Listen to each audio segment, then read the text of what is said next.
Roman graffiti. Graffiti is an archaeological mark, image, or message scratched, engraved, or painted on a surface. In ancient Rome, graffiti could be found on taverns, houses, or fictile, meaning pottery, but the most common places for graffiti were on staircases, central peristyles, and vestibules. Graffiti was often contumely, or insults. They were rude, crass, and inappropriate, but graffiti could also convey important messages, demonstrate great artistic ability, advertise something, or be intellectual, poetic, or political. There are two types of graffiti: public notices, which were painted inscriptions, or spontaneous messages, which were signo, or inscribed. Painted inscriptions were made by pictors or painters. Graffiti was never meant to be a secretive form of communication. It often calls directly on the reader and is meant to be seen and read.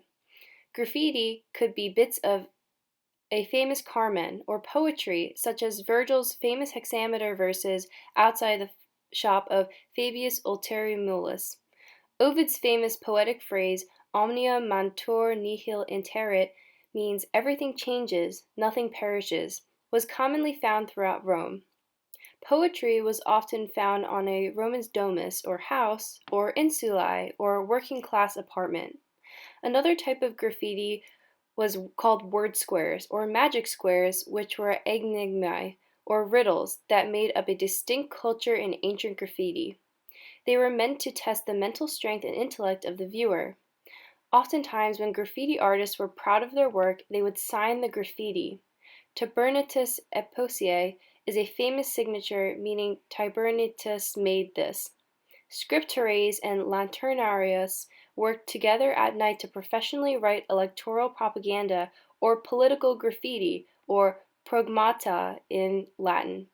Scriptores were sign writers and lanternarius were Romans who held lanterns to provide light for graffiti artists at night. There are around 3,000 political propaganda inscriptions in Pompeii, written by trade corporations made up of negotiators or tradesmen, or by individuals who support orators or politicians. Graffiti was interactive and social in ancient times. Entire conversations have been observed inscribed on walls. Graffiti can be studied to better understand the lives and attitudes of the average Roman, especially considering that the lives of higher class citizens were more commonly documented than average Romans. Archaeologists use 3D laser profilometry to determine the tools used to engrave the graffiti by analyzing the surface of the wall. The house of Gnaeus Castricius is a famous archaeological site and has some of the most poetic graffiti, arranged vertically, and can be found all over the walls, staircases, and floors. Originally, historians believed that Emperor Nero was incredibly unpopular, but graffiti actually documents a rise and fall of Nero's popularity. However, the most famous graffiti site is in Pompeii, which holds some of the best preserved and documented graffiti from ancient Rome, with 11,000 samples since the 1800s. Graffiti was used to solidify the exact date in which Vesuvius erupted and destroyed Pompeii as October 17th. Graffiti is fragile to the elements. Already, 90% of the graffiti in Pompeii is lost. Pompeii showcases crudely written alphabets as graffiti, which suggests that children learned their alphabet by scrawling on the walls, which is absolutely adorable.